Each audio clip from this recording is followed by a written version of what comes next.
I'm mad that I can't control it. I'm mad that nobody will tell me what to do. Wearing a mask and they're not, or they're wearing a mask and I'm not. I'm mad that I don't know whether to wear a mask. I'm mad that you're looking at me because I'm wearing a mask. I'm mad that you're looking at me because I'm not. I'm mad because I can't figure out. Would somebody tell me what to do? Peace of mind. I want you to walk in peace. I know these are difficult days and there's lots of things that we could find to disagree about and there's lots of things that we could have an opinion on, but I actually believe that if we're gonna build our life on anything, we ought to build it on the truth of God's word. When people who would normally find themselves being jealous and envious of you find themselves saying, I like him or I like her so much, I am now rooting for them to even bypass me. They're just such a great person. I want them to receive whatever blessings and opportunities there is for them to receive.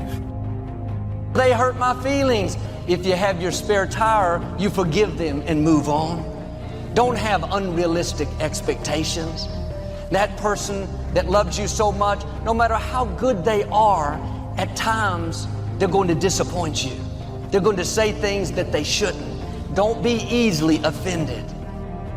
Don't let money be your decision maker in too many things. We all have to have money to live, and I realize that. We need to support ourselves, and sometimes money is involved in helping us make a decision. But when money becomes your motivator and your decision maker, you're very likely to end up being unfulfilled and empty on the inside.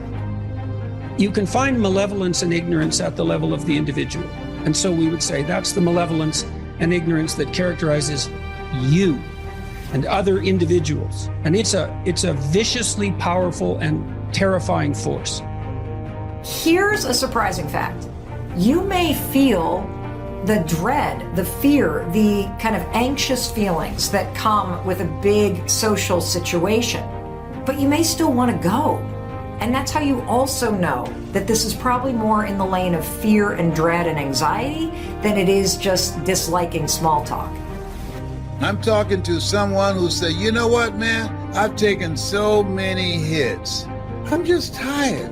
I understand. So here's what I want to say to you. As you look at yourself, look at your life during the pandemic and out of the pandemic, here's what I had to do to deal with anxiety. I'm not putting myself at risk. When you don't know why you do what you do, you slow down, you get discouraged, knowing your purpose, why you do what you do is the secret to two very important qualities that you have to have in your life if you're going to succeed in life. The next time you have a mission and you plan that contingency and you actually execute and implement what you said you're going to do, guess what? You will accomplish the mission. There's a whole part of ownership that preempts the problem. If you've got someone that knows, if I know that I can make an excuse, then guess what? I'm not going to set things up properly. If I don't set things up properly, more often than the other way, I will fail to execute what I'm supposed to execute. You ain't got to be tripping about it. It's just really more to life than this. But you got to figure out the why part. What helped me get to the why part. See, the why part came to me when I discovered something that he gave to all of us. See, God gives everybody a gift. He never creates a soul without giving them a gift. You all are gifted. You don't have to be comedy. It don't have to be music, but you gifted. And growth has literally placed me where I am. So what are you doing to develop yourself? It's a huge question. And the 15 laws of the 15 laws of personal growth, basically these laws are all about developing yourself. On the first question, you're foundational for your future.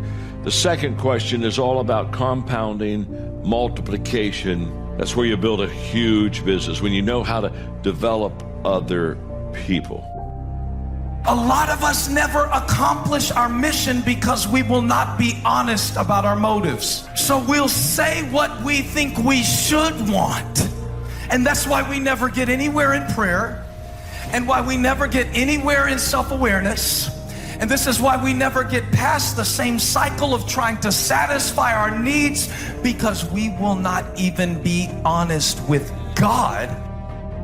When you're kind, you draw people to you. When you're good-natured, friendly, opportunity will come your way. People want to do business with people that they like. When we're hiring someone, their resume tells us what they can do, what their skills are, but we always meet with them to see what their attitude is. Are they positive? Are they friendly, kind, considerate? Your values in life determine your stress, determine your success, and determine your salvation. Now, you may not realize this, but your values could be causing stress in your life. Unclear values cause confusion. They cause confusion in your life. I believe the solution to self-doubt is to build something bigger than that doubt, which is to build our self-confidence. And one thing to know about the fact that you doubt yourself is, one, I struggle with it as well. One of the reasons I've had to go learn to build all these tools for myself is because in my life, my baseball career, my academic career, my business career, my speaking career, I've been riddled with self-doubt. That creeps up all the time in our lives. Am I enough? Am I good enough? Your philosophy comes from what you learn, comes from what you know, comes from other people's experiences. 3 ways now to learn from other people. Here's number 1, learn from what you see. One of the great watchwords of these early years of the 21st century, pay attention. If you just watch, you can pick up clues. Success leaves clues. You know, everything that we hear doesn't have to be something new. It just needs to be now. It needs to be what's for now. And so I'm calling this message, Prepare for Increase. The word complaining came up in my heart. So I wrote down complaining, and then the Lord spoke to my heart, beware of complaining. It weakens your wall of protection. Angels hearken to God's word. Speak the word and experience more of their help. You are still maintaining an optimistic point of view. And what that means is that you, when you're an optimist, you believe that your actions and your thoughts matter. You believe that you can handle what's on your plate. You believe that based on your thoughts and your actions, you can positively affect the outcome of whatever it is that you're dealing with. You can get defined easily by other people's perceptions of you. My whole life, I was convinced, when I was a young man, I was convinced I was a loser. Absolutely convinced. Until I started getting really good at martial arts, I never thought I was good at anything. I just had a very low self-esteem. And I was limiting myself by what I thought were other people's opinions of me. This is when I was a really young kid. And I didn't figure this out until I was like in my 30s. You won't need that rest. Chances are you will realize that the desire to rest was just weakness. It was just the desire to take the path of least resistance, the downhill path, the easy path. And by simply going through the motions, you overcame that path. And you stayed on the righteous path, the disciplined path. You stayed on the war path. My gift, though, has made a way. Why won't you find out from God why you were born by getting your gift and pursuing it? Stop chasing the passion. And come on, man, pursue the gift. You people been tripping yourself out for years, chasing something that ain't yours. I want to lead the choir. You ain't the choir leader. You don't start because you don't realize yet that the fruit of everything good in life begins with a challenge. There's nothing easy in life, worthwhile in life. Everything is uphill that's worthwhile. And it's not going to come to you, and it's not going to fall in your lap, and it's not going to be something that, oh my gosh, it just was so simple. It's always going to be difficult. Is that where your focus is? What you expected your kid to be like at age 18? That you expected that you would have kids by now? What you expected to happen this year in your career? If that is your emotional focus, it is going to kill your favor. I wonder, do we have too much of a blueprint of how God is going to bless us? And I wonder, have we lived in it so long that we no longer see it for what it is? What would happen in your marriage, your relationships, if you'd make a small attitude adjustment? Instead of being contentious, hard to get along with, you'd start being friendly, loving, respectful. Instead of saying harsh, critical words, you would start giving compliments, telling your spouse how much you love them, how blessed you are to have them in your life. Just a small adjustment. Are you focusing on all your energies? You have a limited amount of energy. You don't have unlimited energy. You know that. That's why you get tired. That's why you get fatigued, why you get worn out. You don't have unlimited energy. Since you don't have unlimited energy, I highly suggest you don't waste any of it on something that you can't change in the past. Why in the world would you give one more second of emotional energy to something that is never going to change? You throw yourself out there past where you're comfortable, and you do an 85 degrees behavior and you knock it out of the park, and you go, your brain starts to believe it. Repetitiously, when you start doing that, you build a new line. Now you're 85 degrees. That's number one. The second way, though, is association. If you're around people, and whatever that endeavor is, if it's a sport you're in, or if it's a business, or your faith, or your peace, if you begin to associate with people who live in that space at a higher temperature than you, through association, you get heated up. Gathering information and sorting through it. One, the information that would apply to you, and what you think would be valuable based on your current philosophical opinion. So read all the books. Our lives are greatly affected by what we learn and what we know. Disgust is a negative emotion, but it can have a very positive, powerful effect. Disgust says, I've had it. What an important day that could be. You say, well, I'm not really complaining about God. I'm just complaining about my situation. But do we believe God's in control? Well, I just think God's in control of my blessings, not this stuff. That you may show yourselves, and this is the part I love, that you may show yourselves to be blameless, guileless, innocent, uncontaminated, unrebukable in the midst of a crooked and a wicked generation, spiritually perverted and perverse. You are reminded of what's actually important. And what's important is your health. What's important is your family and your friends. What's important is whether or not you are taking care of yourself and thinking positive thoughts versus negative thoughts. The world gave us a gigantic experiment.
For anybody else's benefit other than my own, or anybody else's approval other than my own.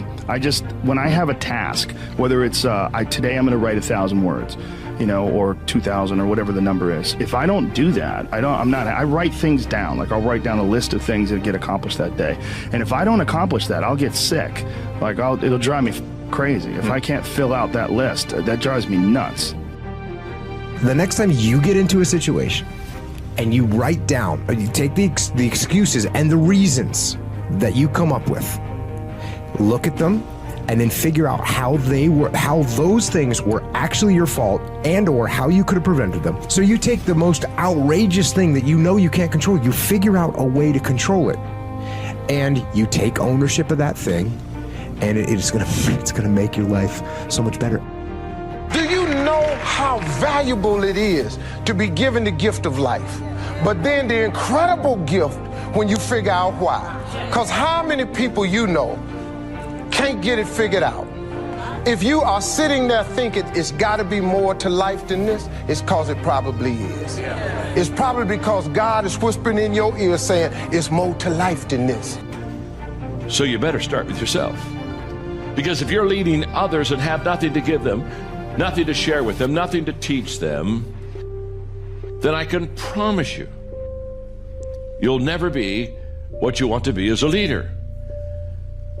And I can promise you that after 40 years of personal growth, the secret of any success, if I've had any success at all, the secret of that success has been personal growth in my life. It is time for you to focus on the favor.